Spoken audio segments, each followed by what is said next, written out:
There's systems and there's behaviour, and for Sea Change we call it the what versus the how.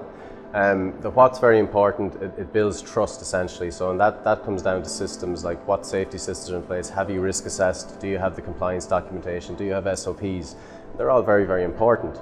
But the how, which is the behavioural side, is, you could argue, more important in order to get people connected. And a lot of businesses focus just too much on the what, the systems, and policing those systems.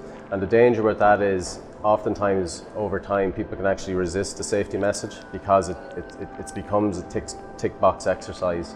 And fundamentally there's that parent-child dynamic where staff or operations go, look, this is ridiculous, safety is too much. It's not actually connecting with me and my behaviour.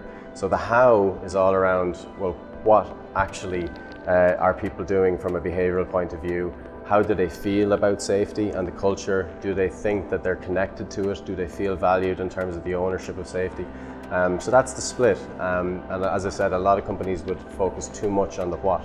It's important, but without the how, without the behaviours, it's not going to be sustainable, and it's not going to build a sustainable safety culture over time.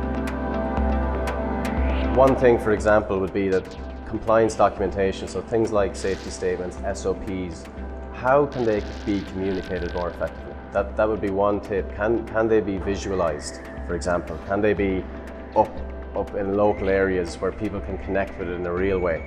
Can you take some of the key risks and actually communicate them in a much more interactive way? That in itself would make a difference on the how side, on the behaviour side, because a lot of times, to be quite honest, operations don't understand the risks inherent that are listed in the risk assessments and the safety statement that's gathering dust on a shelf. So straight away, can you connect with it in a more interactive way that is easier to communicate? And certainly that's very beneficial, especially in the modern workforce where there's multiple languages.